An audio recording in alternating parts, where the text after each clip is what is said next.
Bonjour, bon week-end, bienvenue en Normandie pour votre émission Dimanche en politique. Quel sera notre quotidien dans les heures ou les jours qui viennent? Que va annoncer le chef de l'État? Va-t-on vers un reconfinement strict avec fermeture des écoles à l'identique de ce que l'on avait connu en mars dernier?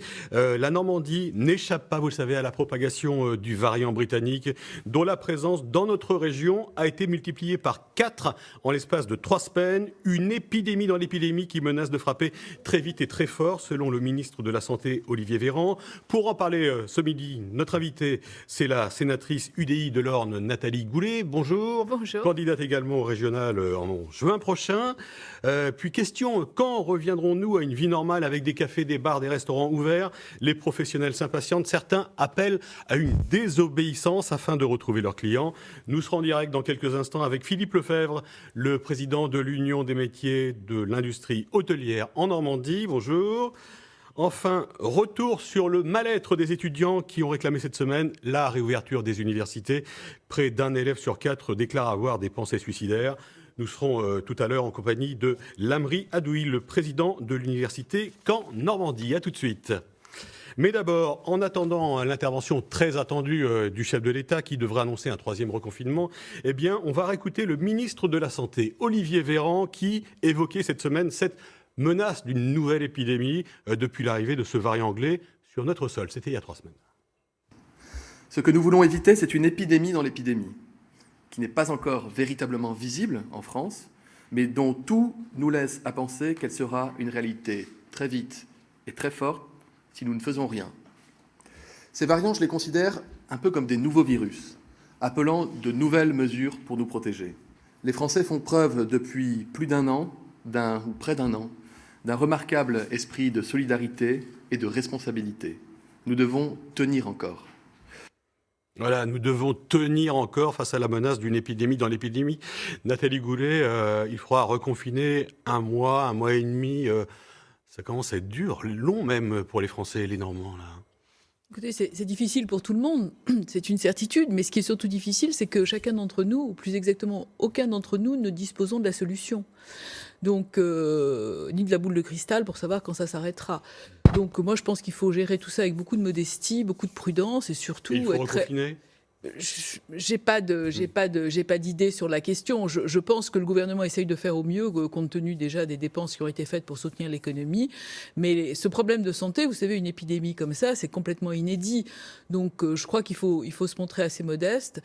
C'est pas la peine, il n'y a pas de yaka faucon. Vous savez, c'est pas aussi simple.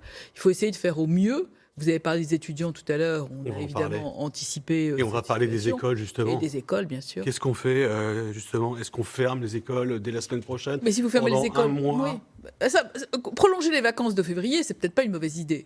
Et mettre les élèves un mois en vacances? Mettre les élèves un mois en vacances, ça les prolonge un tout petit peu. C'est peut-être mieux que de reconfiner complètement. De toute façon, en ce moment, le gouvernement consulte, pour une fois. Vous voyez que le petit comité de 35 personnes tirées au sort Française des Jeux au lieu du Parlement ne fonctionne pas. Donc on va voir quelles sont les annonces du président. Mais comment les parents vont s'organiser pendant un mois si les enfants sont à la maison? Ils vont devoir arrêter de travailler? On va faire comme au mois de mars dernier, avec du chômage partiel? De toute façon, le chômage partiel a déjà porté ses fruits. On a vu que ça a quand même permis de soutenir l'économie. Aujourd'hui, je ne peux pas vous le dire, on n'a pas de solution. Donc, encore une fois, je pense qu'il faut être patient. Je ne pense pas que le gouvernement veuille du mal à la population française ni à son économie. Je pense qu'aujourd'hui, il y a 2 versions. Il y a la version du gouvernement, du ministère de la Santé, et puis la version économique. Alors, ce nouveau confinement est motivé par la progression inquiétante de l'épidémie, notamment par ces variants comme cette souche britannique qui gagne du terrain en Normandie, je le disais. En 3 semaines, les cas de variants anglais ont été multipliés par 4 dans la région. Alors, qu'est-ce qu'on fait? Écoutez justement ce médecin de l'ARS. Toutes les régions sont concernées. Il y a différents dispositifs qui sont mis en place depuis ce week-end. Donc, il y a deux objectifs qui sont poursuivis. C'est d'abord d'intervenir très rapidement sur des cas suspects de variants. Et puis après, un deuxième objectif, c'est d'évaluer globalement la circulation de ce virus avec des enquêtes épidémiologiques ou des enquêtes virologiques. Donc, renforcer les mesures barrières, repérer rapidement les cas suspects et évaluer la circulation du virus. C'est ce qui nous permet de freiner la propagation du virus. Alors va-t-on justement vers une nouvelle épidémie plus grave peut-être Qu'est-ce que vous en pensez justement, Nathalie Goulet? Moi, je pense qu'il y avait un triptyque qui était tracé, isolé et traité. On ne l'a pas vraiment mis en place. Donc, on a quand même eu beaucoup de communication et en même temps beaucoup de cafouillage. Donc, tout ça crée une atmosphère qui est encore beaucoup plus lourde, qui n'était pas du tout nécessaire. Moi, je pense que vraiment, il faut tester la population et puis isoler les gens qui sont positifs. Ça, c'est une certitude. Alors, vous avez proposé de faire appel à l'armée pour vacciner la population. Le problème, c'est qu'on n'a pas de vaccin. Non. C'est que, on va prendre un exemple, une image. Tiens, il y a des centres qui sont prêts à ouvrir, comme à Yvetot dans le pays de Caen, Seine-Maritime. Alençon. À Alençon aussi, mais on n'a pas de dose. Donc on peut faire appel à l'armée, mais de toute façon, si on n'a pas les doses nécessaires, ça ne va pas avancer. Chaque Franck Beignet, l'appel à l'armée était pour l'organisation de la logistique, pas pour vacciner, mais organiser la logistique, parce que vous avez quand même vu qu'il y avait quand même un certain cafouillage au début sur l'organisation. La logistique, elle est en place, là. Il y a des centres qui sont mais maintenant, oui, mais c'était pour la logistique, c'était pas pour que des soldats... Là, on a les centres, mais on n'a pas les vaccins. Voilà, maintenant, il y a un problème. De toute façon, on n'a eu que des problèmes pendant cette épidémie. Les masques, les tests et maintenant les vaccins. Tout ça relève quand même d'un cafouillage international, parce que vous savez que les vaccins, c'est l'Union européenne qui les a commandés. Alors, on parle d'un confinement, je le disais, très serré, qui serait donc proche de ce qu'on a connu en mars dernier. Ça veut dire fermeture des commerces et toujours pas de réouverture. On va en parler des cafés, des bars, des restaurants, des discothèques. Et on va voir cette image qui a fait le tour des réseaux sociaux cette semaine. C'est cette petite annonce parue sur le site Le Bon Coin. Elle concerne une discothèque à vendre près d'Argentan, dans l'Orne, votre département. Oui. Vous la connaissez peut-être.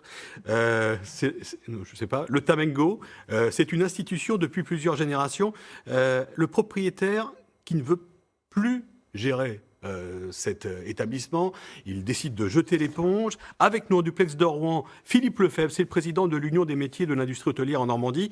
Vous représentez 9000 établissements dans la région. Quand on voit cette annonce, justement, on se dit qu'il y a beaucoup de désespoir chez les professionnels. Après 40 ans d'ouverture. Hein. Et tout à fait. Et alors là, vous parlez, Franck, des discothèques qui, elles, sont fermées quand même depuis le mois de mars. Hein, c'est-à-dire que ça fait plus de 10 mois de fermeture à ce jour. Hein, et on comprend que c'est un vrai désespoir pour eux. Et la clientèle va peut-être en plus perdre le plaisir de pouvoir aller se détendre en discothèque, s'amuser. C'est un vrai pan de l'économie qui risque de tomber avec cette pandémie quand même. C'est 290 000 € pour la petite annonce, justement, pour cette discothèque qui ne peut pas rouvrir.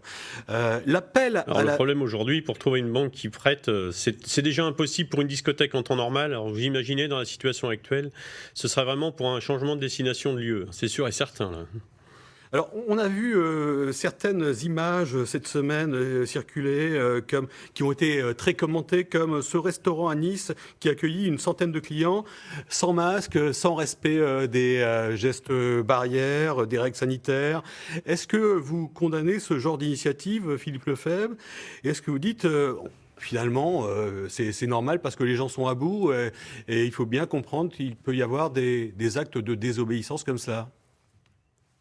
Alors même si on peut la comprendre, effectivement, je condamne. C'est de la folie en plus de dire allez sans masque, que les hôpitaux sont vides. Enfin, ce genre d'attitude est complètement folle. En plus, ce monsieur, on vient de s'apercevoir qu'il avait son cuisinier qui était clandestin. Enfin bon, là, il a un petit peu accumulé toutes les choses qu'il fallait pas accumuler.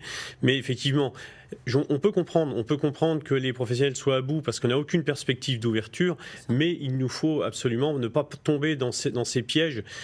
Juste là, pour rappel, hein, le risque, c'est quoi? C'est la suppression de toutes les aides que l'État peut faire actuellement, tant sur le chômage partiel que pour l'entreprise. Donc, je veux dire que voilà, si on a encore quelques mois de fermeture, cette entreprise, elle risque là, pour le coup, de vraiment disparaître. Nathalie Goulet, justement, cet appel à la désobéissance qu'on entend un peu partout, hein, qui s'est concrétisé là, cette semaine à Nice. Ça, je ne peux pas soutenir.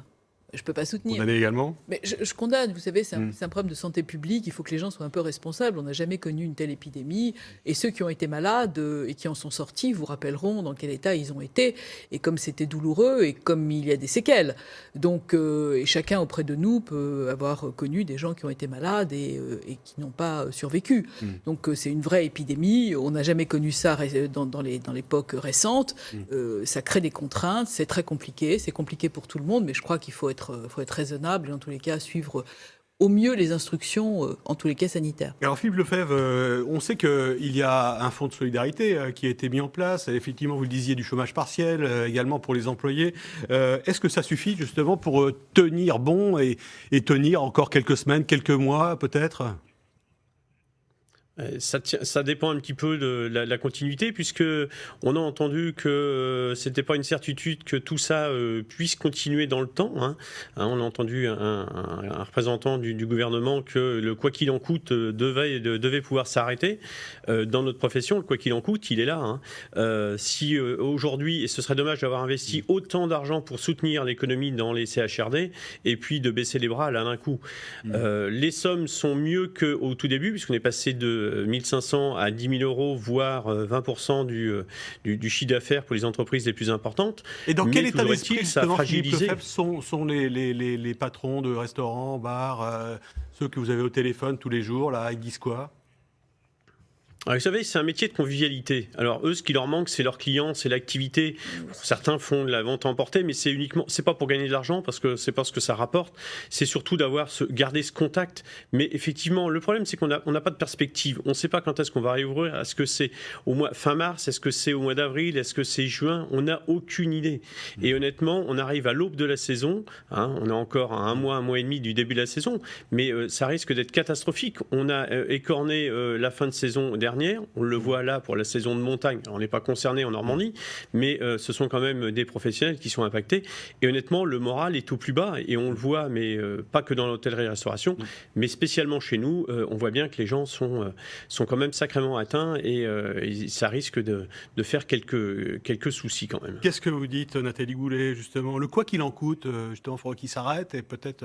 44 milliards, ouais. C'est beaucoup d'argent. Mais Philippe Lefebvre rapportait effectivement une proposition d'un élu qui disait peut-être qu'à un moment, il faudra arrêter. Il y a quand même 37% de redressement judiciaire en moins que l'an dernier à la même époque. Ça veut dire que le quoi qu'il en coûte permet quand même de soutenir l'activité. Il faut aller jusqu'au bout, là, jusqu'à la fin de l'épidémie. Moi, je pense qu'il va falloir aller jusqu'au bout avec beaucoup de contrôles pour éviter les fraudes. Même si demain, il y aura effectivement à payer la facture. Bon, on paiera la facture de toute façon, mais le président a dit quoi qu'il en coûte, et jusqu'à maintenant, c'est bien ce qui s'est passé, et on ne va pas laisser tomber les entreprises comme ça. Donc il va falloir trouver des solutions. Puis aussi, il y a des très belles opérations de solidarité des bailleurs qui parfois sont aussi tout à fait généreux avec leurs locataires. Alors cette semaine aura lieu la semaine de l'apprentissage. Pas assez, malheureusement. Et quelques-uns quand même. Je le disais, cette semaine aura lieu la semaine de l'apprentissage.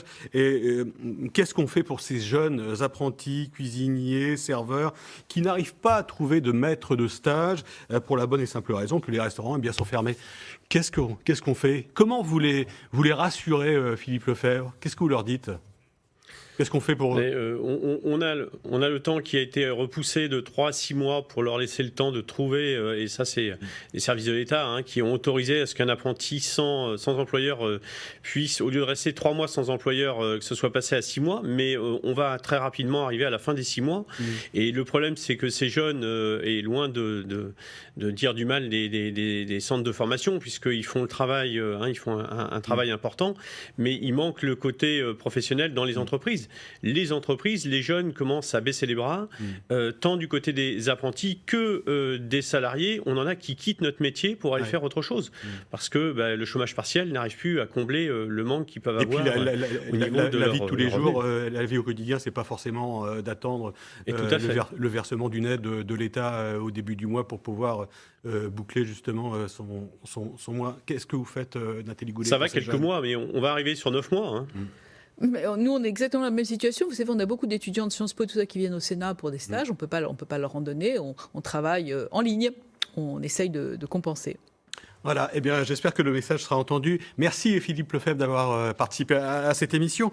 On va continuer à dérouler justement les thématiques de la semaine, cette actualité qui a été marquée par, notamment, on va continuer à parler des jeunes par cette mobilisation des étudiants qui réclament les réouvertures des universités. Pour l'instant, 1 élève sur 5 a pu reprendre le chemin des cours, mais l'annonce d'un reconfinement peut faire craindre un retour en distanciel. On va en parler avec Lamri Adoui, le président de l'université de Caen-Normandie, dans un instant. Mais d'abord, je vous propose d'écouter Solène.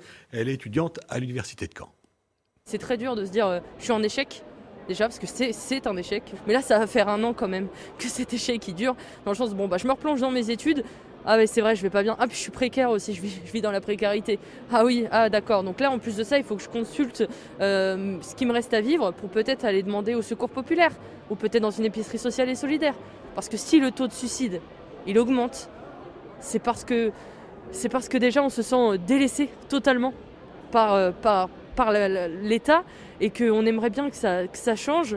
Et premièrement, on voudrait retourner étudier. On est capable d'assurer une distance de sécurité entre nous tous. Voilà, on voudrait retourner étudier, dit cette étudiante Solène, des étudiants qui réclament la réouverture des universités. Avec nous, Lamri Adoui, le président de l'université Caen-Normandie. Bonjour. Est-ce que vous avez des informations concernant les mesures qui pourraient être prises dans les jours, dans les heures et les jours qui viennent? Est-ce que vous avez des informations sur ce qui pourrait être annoncé et sur le sort des universités? Pas d'informations certaines, évidemment. Vous savez que le président de la République doit se prononcer en fin de semaine ou en tout début de semaine prochaine. Mais a priori, un certain nombre de scénarios sont sur la table. Et si l'on accepte le cas d'un reconfinement total, qui serait un scénario typique du mois de mars, où tout le monde est désormais confiné, on a bon espoir que les universités restent ouvertes dans l'ensemble des autres scénarios qui sont aujourd'hui sur la table. Alors, et je crois que l'étudiant... Pardon, je crois que l'étudiante l'a très bien dit. Je pense que les étudiants, les personnels, les universitaires sont capables de faire preuve de responsabilité. Et je crois qu'il faut nous faire un peu confiance de ce point de vue-là. Alors on a vu ces manifestations d'étudiants cette semaine, des élèves qui sont les victimes collatérales de cette épidémie. On a plus de 80% de décrocheurs. Ça, c'était à l'issue du premier confinement. Mais surtout, il y a une grande souffrance morale. C'est le cas de la moitié des étudiants. On a 1 élève sur 4 qui reconnaît, ce sont les chiffres de la FAGE, la Fédération des étudiants, qui reconnaît avoir eu des idées suicidaires. Quel message de réconfort on peut leur apporter, Lamri Adoui, au quotidien, au contact de ces jeunes ? Alors d'abord, je vous confirme ces chiffres très inquiétants. Nous avons ici à l'Université de Caen mené, grâce à nos 2 vice-présidents étudiants, Théolo Sénéchal et Anaël Villette, une grande enquête auprès de nos étudiants, dont je partage avec vous les tout premiers résultats. 5000 étudiants ont répondu à cette enquête en l'espace de 24 heures. Déjà, c'est significatif de la volonté de faire entendre leur voix. J'ai d'ailleurs reçu des représentants étudiants mercredi à l'issue de leur manifestation. Et parmi ces étudiants, 37% se disent aujourd'hui démotivés, 57% ont peur de décrocher, même si dans ces 57%, seulement un quart d'entre eux considèrent être en situation de décrochage. Enfin, plus de 40% se disent avoir ressenti une situation de déprime. Donc moi, ce que je voudrais dire aux étudiants, c'est que on est parfaitement conscient de la situation actuelle. On est avec eux. Il n'y a pas les étudiants d'un côté et l'institution de l'autre. On partage leur inquiétude. On a envie de les voir revenir sur nos campus.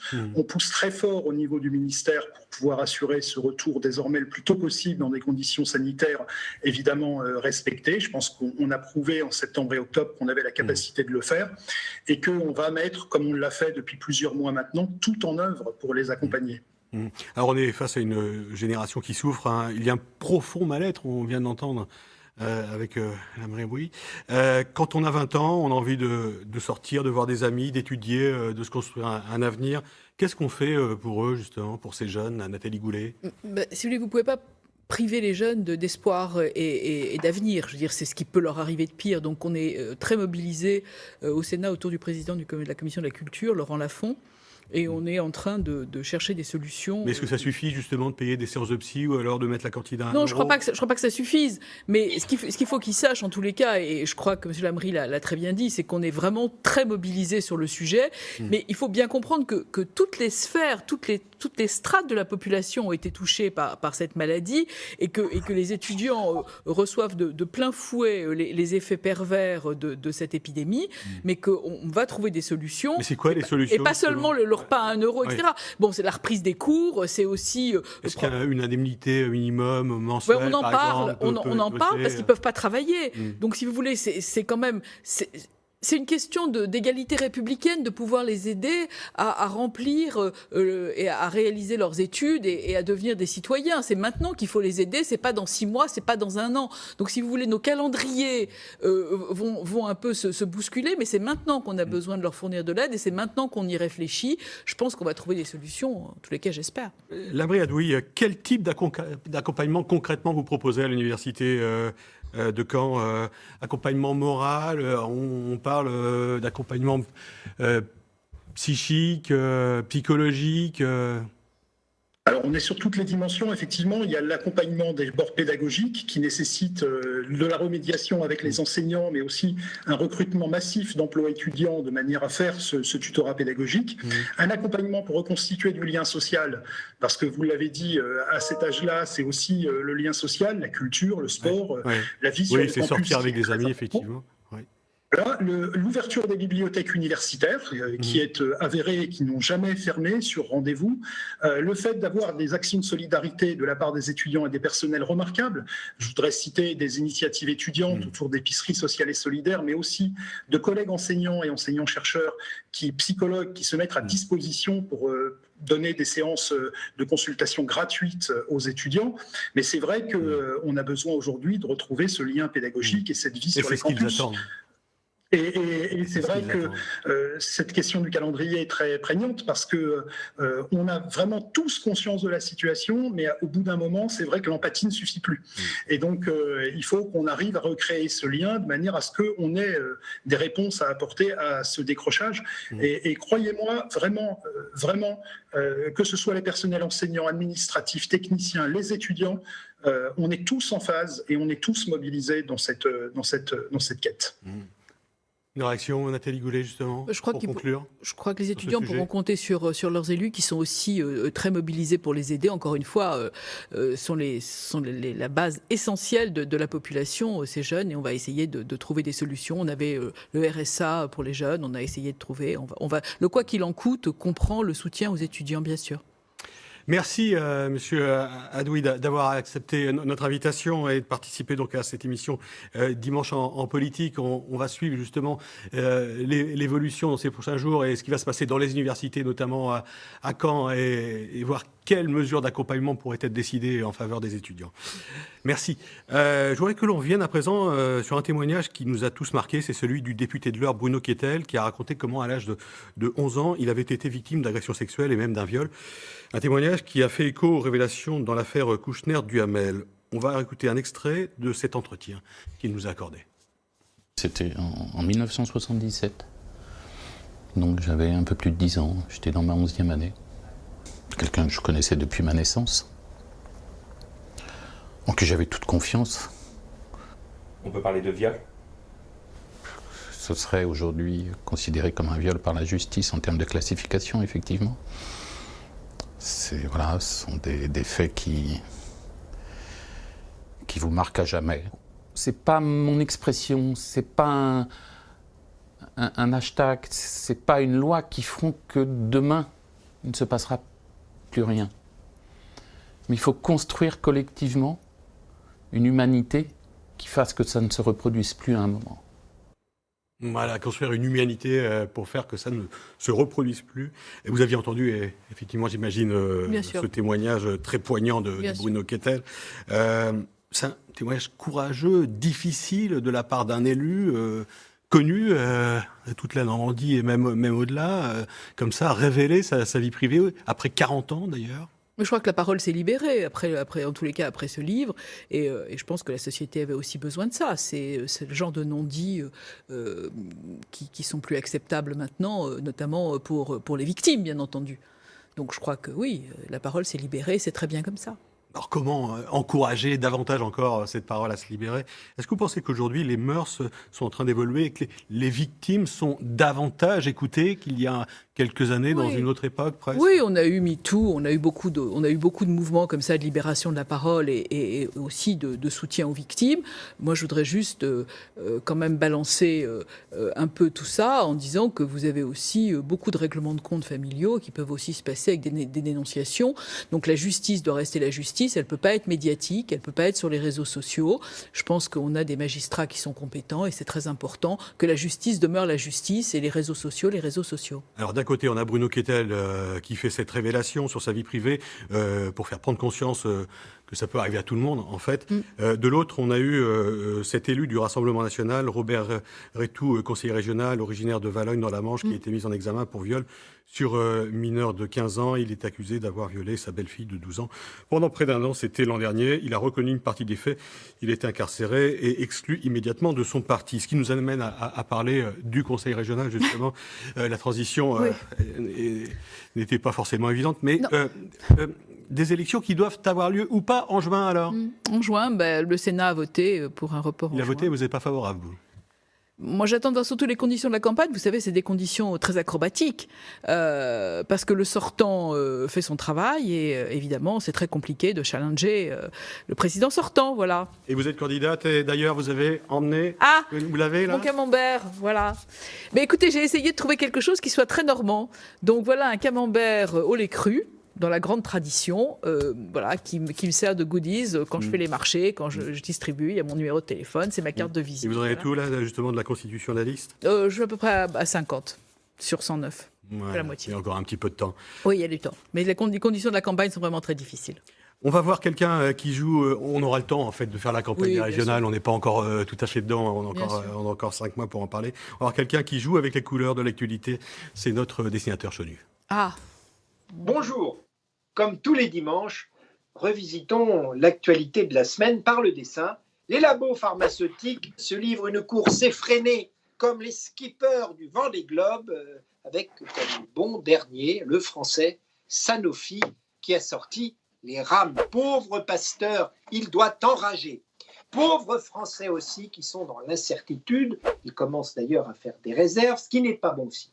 Cette attente met en péril l'équilibre mental des familles. Confinera pas. Bon, alors après le variant anglais, le variant brésilien, le variant africain du Sud, monégasque, j'en passe, et des meilleurs, voici le variant français. Ah oui, c'est Emmanuel Macron. Voilà. Alors pour finir ma chronique sur une note heureuse et qui va réjouir la sénatrice de l'Orne, Nathalie Goulet, la société Lemoine, basée à Flers, va s'agrandir et embaucher. Pourquoi? Parce qu'elle augmente sa production d'écouvillons. Vous voyez, finalement, à toute chose, malheur est bon. Bon dimanche et à bientôt. Voilà, comme quoi l'épidémie, effectivement, peut profiter à certains. Ben oui, voilà. Formidable, et à l'économie, formidable Jeanne Lemoine. Une forme d'économie. Une femme de talent. Merci Nathalie Goulet d'avoir participé à ce Dimanche en politique. Merci. On suivra de près votre campagne. Vous êtes en train de faire vous la sentirez en tous les cas. On la sentira, puis on vous suivra avec votre minibus. Avec mon minibus aussi. Qui parcourt toute la région. Absolument. Merci beaucoup. Merci à vous. Bon week-end. Merci. À très vite. Au revoir.